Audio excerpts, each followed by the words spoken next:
नमस्कार और happy day सभी को।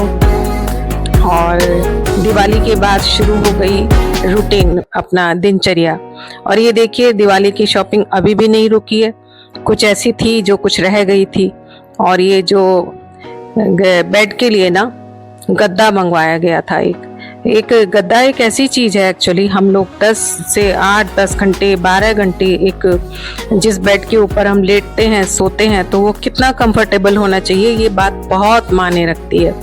और इसी वजह से क्या है ना कि घर में जगह जगह पर टाइम पर इनको चेंज करना पड़ता है। तो मैट्रेस जो है बहुत ही मायने रखता है हमारे लिए कि हमारी हेल्थ के लिए, हमारी कमर के लिए किस टाइप से और हमें किस टाइप से नींद आती है, क्या हमें कंफर्टेबल है। तो ये एक न्यू मंगवाया गया था जिसका ऑर्डर थोड़ा सा लेट पहुंचा था। तो उसी को ही देखिए, हम लोग मैट्रेस को खोल के, और वो बंधा हुआ आया था, गोल आराम से आ गया था, और उसको हमने फिर उसको बिछा दिया। और उसके ऊपर एक कवर भी है ये जो वाटरप्रूफ होगा। तो ये वाटर इसकी कोई भी अगर कुछ भी चीज़ डल जाती है, कुछ भी, तो ये वाटरप्रूफ भी है।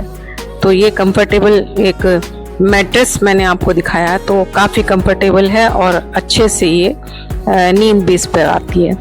और देखिए, ये हम पहुंच गए गांधी शिल्प बाजार। गांधी शिल्प बाजार एक्चुअली 2 अक्टूबर को देखिए गांधी जी का बर्थडे होता है, और तब से गांधी शिल्प बाजार जगह जगह पर इनकी एग्जीबिशंस लगने शुरू हो जाती हैं और आ जाती हैं। और सब कुछ हैंडमेड जो होता है ना, शिल्पकारों का शिल्प, और ये जहाँ यहाँ पर खादी और से लेकर जो भी कुछ अपने हाथ का बनाया हुआ सब कुछ जो था मटेरियल यहाँ मौजूद था। और ये लगा हुआ था लोहिया पार्क में। तो हम देखने के लिए पहुंच गए, और वहाँ पे बहुत अच्छा सा खुले में छोटे छोटे स्टॉल लगाए हुए थे, और कई स्टॉल तो अभी खाली भी थे। तो ये गांधी शिल्प बाजार में मैं देखने लग गई। तो खास करके वहाँ जो हथकरघा, बुनाई और ये हैंडमेड, ये सब ज्वेलरी जो होती हैं, और हैंडमेड बुना हुआ मटेरियल, बहुत सारी चीज़ें, और साड़ी, कपड़ा, सूट्स मटेरियल वगैरह जो था, काफ़ी सारी चीज़ें वहाँ पर मौजूद थी। और कई चीज़ें मुझे बड़ी अच्छी लगी, और हम लोगों को ना इनको प्रोत्साहन देना चाहिए। और मुझे लगा कि वहाँ लोग कुछ निराश थे कि उतना उनका जो था ना, जो होना चाहिए था बिक्री, वो नहीं हो पाती है।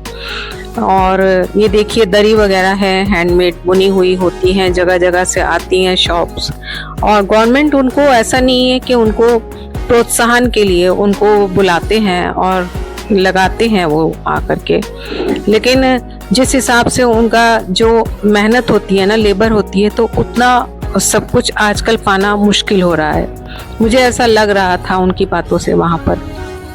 और ये देखिए, कुछ इस टाइप की बीड्स जो थे उनसे बनाई हुई ज्वेलरी थी। और बाकी आगे मैं घूम रही थी, बड़ा अच्छा लग रहा था। और ये सूट्स मटेरियल, और फिर आगे ये फिर और कुछ अपने सूट्स मटेरियल आ गए। तो जो क्रॉकरी वगैरह थी यहाँ पर, चिन्हट, ये जो बॉन चाइना टाइप की क्रॉकरी थी, और ये लेदर और हैंडमेड जो थे, जूट से बनाए गए थे। और ये पर्सेस वगैरह जो थे, बैग्स वगैरह बहुत खूबसूरत से हैंडमेड ये थे।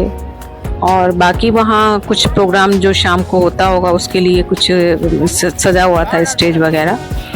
तो ये खास करके कारीगरों को एक प्रोत्साहन देने के लिए गांधी शिल्प बाजार मैं देख रही थी कि लगाया गया था। और यहाँ जो जैकेट और ये जो सब देख रहे हैं ना आप, ये कोट पैंट और जैकेट, गर्म जैकेट, खादी और गर्म जो भी होता है, ये बहुत अच्छी थी और रीजनेबल प्राइस में थी अभी उस हिसाब से। और मैं बता दूं कि हमने यहाँ से परचेज भी की।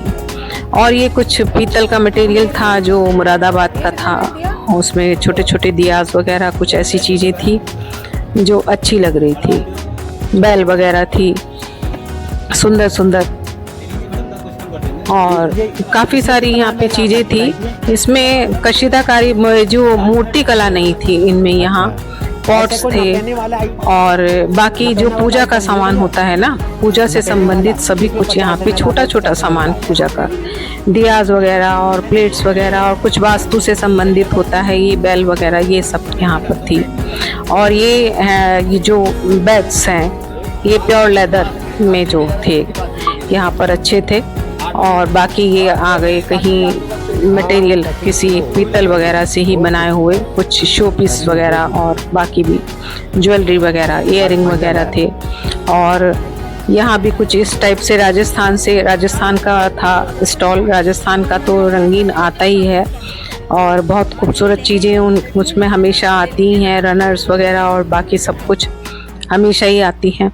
और ये इन्होंने एक खूबसूरत सा एंट्रेंस पर ना बनाया हुआ था बॉटल्स से, जो एक देखिए ये गांधी शिल्प बाजार ये लिखा हुआ है यहाँ पर। मैं उधर से पीछे से गई थी, अब इधर से आई हूँ और फिर मैं ये फिर से इधर से घूम कर के आई हूँ और मैं जा रही हूँ इधर अपनी जो मैंने एक साड़ी की जो शॉप देखी थी। और ये देखिए बीच में वुडन के छोटे छोटे टॉयज और कुछ हाथ पैर की जो एक्सरसाइज करने के लिए जो होते हैं, अपने पॉइंट्स दबाने के लिए कुछ इस टाइप के वुडन के जो होते हैं। और ये साड़ीज़ वगैरह, सूट्स, दुपट्टा, फिर से ये इधर मैं आ गई थी इस लेन में यहाँ पर। और बाकी ये चीज़ें थी और कुछ, तो ये सब यहाँ से मैं दिखा रही हूँ आपको। इस टाइप से सामने से ये नज़र आ रहा था सब। और ये जो साड़ी की दुकान आप देख रहे हैं ना, शॉप, ये इतनी खूबसूरत इसमें साड़ियाँ थी और ये pure silk weaving handmade type की और हैंड वर्क ही इनके ऊपर सामने देखिए नज़र आ रहा होगा आपको। और वहाँ से मैंने भी खरीदी हैं साड़ियाँ, बहुत सुंदर साड़ियाँ हैं, बहुत प्योर साड़ियाँ हैं। और ये यहाँ पर कुछ बुनकरों ने बुना हुआ था। और बाकी भी ये देखिए ये उड़ीसा और जगह जगह से कहीं से ये हैंडमेड, बिहार, ये जगह जगह से जो बनाए जाते हैं ना, हैंड वर्क है ये सब। कितनी खूबसूरत ये पेंटिंग्स बनी हुई हैं। और ये भी हैंडमेड, वुडन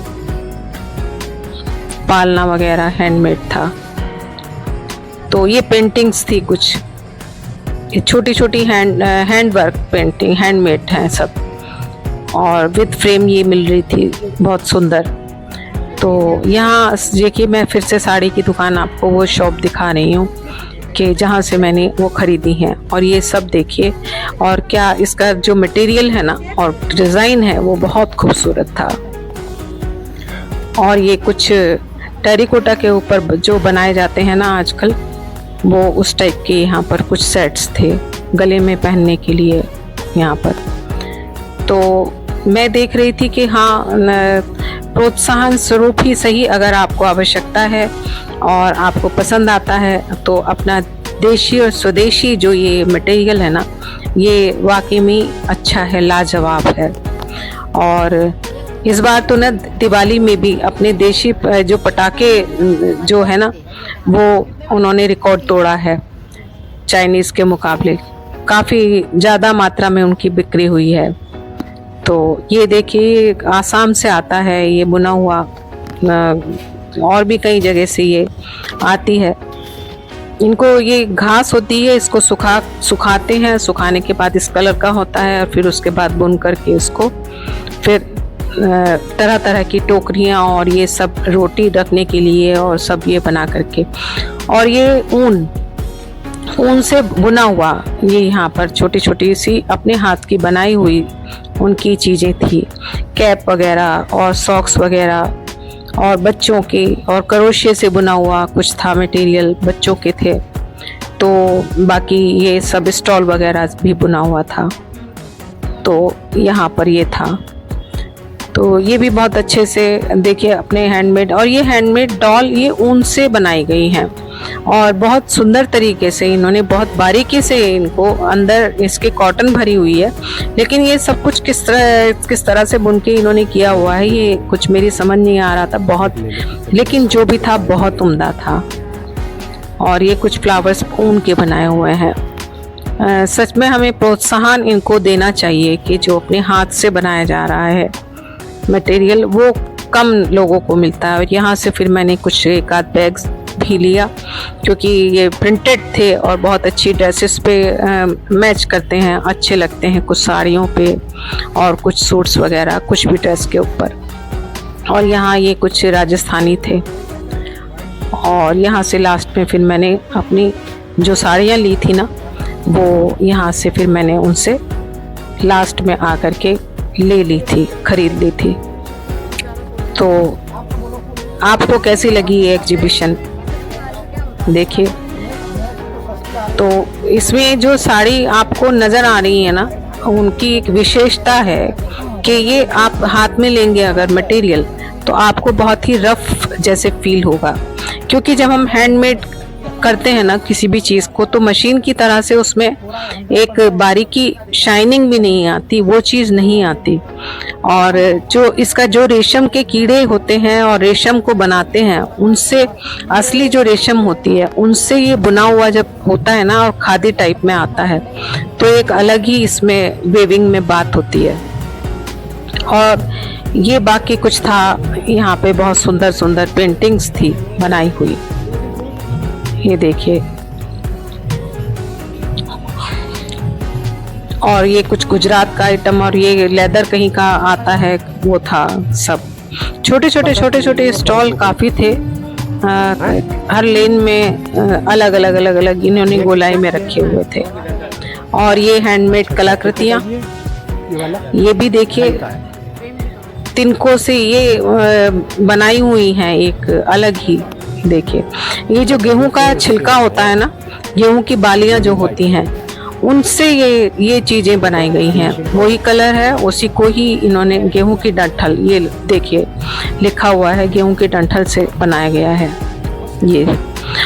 और बाकी एक कुछ मटेरियल था यहाँ इधर, और ये कुछ पेंटिंग्स वगैरह, ज़्यादातर ना सब घर का कपड़े का और पेंटिंग्स और बाकी चीज़ें थी। और ये देखिए अब घर में आके जो कुछ पुरानी कैंडल्स जो बची हुई बेकार थी उनको मैंने क्या किया कि फटाफट मैंने उनको सरसों का तेल डाल करके और कुछ कलर डाला था, उसको मैंने आग पर रख कर जो देखा था, मैंने यूट्यूब में देखा था, उसको पिघला लिया। और पिघलाने के बाद मैंने उसमें कुछ थोड़ा सा उसमें कपूर भी डाल दिया। देखिए किस तरीके से मैंने कढ़ाई रखी और इसमें डाल दी ये कैंडल्स। और क्योंकि ये बहुत मुझे पुरानी किसी डिब्बे में पड़ी हुई मिली, मैंने सोचा इनको भी अपना कुछ काम में लाया जाए और मैंने बना के रख लूँगी। जो दिवाली की बची हुई कुछ दियाज और वो है ना मटकी वटकी सी जो हैं उनमें रख करके, कुछ मैंने पहले भी बनाई थी और ये बची हुई मिली तो इनको मैंने फिर से कर लिया, जो बची हुई हैं इनको फिर से। तो बाकी तो कैंडल्स को जो न्यू आई वो तो मैंने नहीं छुआ उनको, फिर जो पुरानी हैं उन्हीं को ही। और इनका धागा मैंने बाहर निकाल लिया जो था, ये पुरानी ही कुछ जली हुई है वो उस टाइप की थी। और इसमें मैं मिला दिया और सरसों का तेल अब, और इनको मैं जमा दूंगी। तेल मैंने कुछ ज़्यादा ही अच्छी मात्रा में मिला दिया, मुझे लगता है ऐसा, क्योंकि ये बहुत हार्ड नहीं जमी, लेकिन हाँ बहुत अच्छे से जम गई थी। और बीच में मैंने लगाई थी अपनी बत्ती और ये डाल दिया मैंने इसमें कपूर। और कपूर डालने के बाद में मैंने इसको थोड़ा सा मेल्ट होने दिया और उसके बाद फिर मैंने इसको करूँगी मैं इसमें। ये एक और इसमें धागा रह गया और इसमें मैंने ये जो बत्ती है ना रुई वाली, ये इनको लगा लिया क्योंकि ये बहुत लंबी लंबी हैं। ये छोटी छोटी मटकियां हैं, इनमें मैंने लगा लिया बत्तियों को। और इसमें डाल दूंगी मैं वो जो अपना मैंने मेल्ट किया हुआ बनाया है ना घोल, उसको डाल दूंगी। वो वैक्स और सरसों का तेल और कपूर, 3 चीज़ों को मिला करके मैंने बनाया है। मैंने इसमें कलर्स फिर नहीं डाला था, कलर मेरी कुछ समझ नहीं आया था कि कलर मैं डालूं। और इसमें छोटी छोटी सी जो मेल्ट की हुई वो रह गई थी, वो उनको मैंने ऐसे डाल दिया था कपूर। देखिए अभी इनकी जो नीचे चली गई है ना, जो बत्ती है दियों की, उसको फिर मैंने बाद में उठा करके ऊपर से एक स्टिक से बांध दिया था और ये पूरा हो गया। इसमें आधी आधी से ज़्यादा ये मेरी जो मटकियाँ हैं छोटी छोटी सी, ये भर गई। और अब थोड़ी देर बाद ही मैं इनको और सेंटर में करने के लिए मैं क्या करूँगी कि एयर जो होती है ना बर्ड, उससे मैं इनको ऊपर से इनको लपेट कर बीच में बांध दूँगी। जैसे आइसक्रीम की स्टिक को बीच में हम कर देते हैं, ठीक उसी तरीके से कैंची से पकड़कर मैंने ऊपर कर दिया और जब थोड़ी देर बाद मैंने इनको इस तरीके से बांध दिया।